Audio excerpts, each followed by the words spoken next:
vindictive conflicts between political candidates and parties today reminds me of one special presidential election many years ago. One candidate's supporters called the other a mean-spirited, low-lived fellow for spreading fake news, while the Republican nominee's party accused the opposing candidate of having a hideous character. Who were the candidates in question, you might ask? Well, perhaps to your surprise, this antagonistic dialogue was actually between founding fathers John Adams and Thomas Jefferson. When I first heard this, I was shocked. We're too often led to believe that the ideologies of the Revolution were one of oneness and uniformity. As a result, we wrongly began perceiving debate and discourse as dividing us, when our founders actually wielded it as a weapon. Let's take a quick look back to our revolutionary history to relearn a forgotten yet ever-relevant lesson that our founders taught us: that disagreement does not have to be divisive. King George III was what we would call, in modern terms, a hater. He believed that the colonists were just far too divided and different to act independently of Britain. And he wasn't the only one.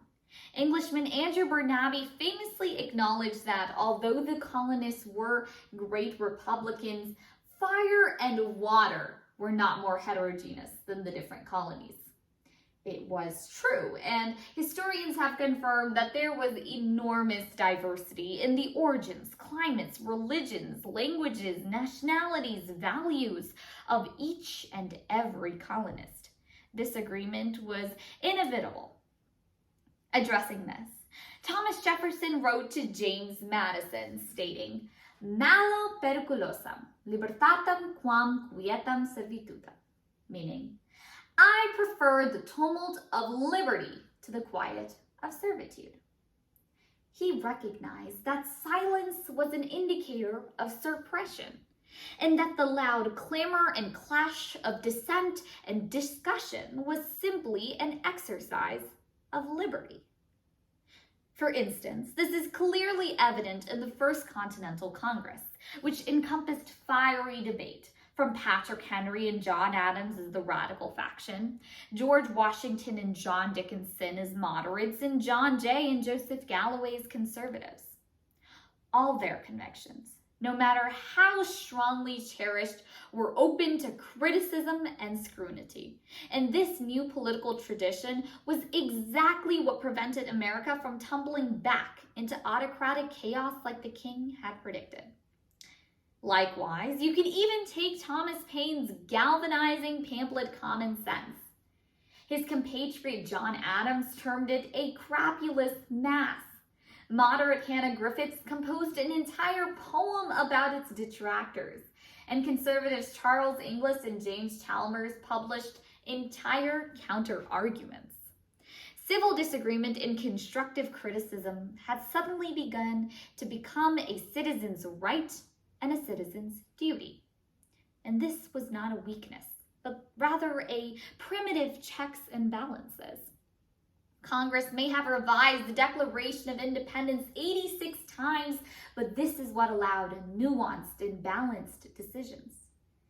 Delegates at the Constitutional Convention may have voted over 60 times before negotiating the Electoral College, but this is what allowed the Connecticut Compromise and the bicameral Congress we all enjoy today. Now let's fast forward to today. Thomas Jefferson once wrote that the tree of liberty must be refreshed with dissent and discourse, its natural manure. Well, in that case, America, I believe that it is time for some manure.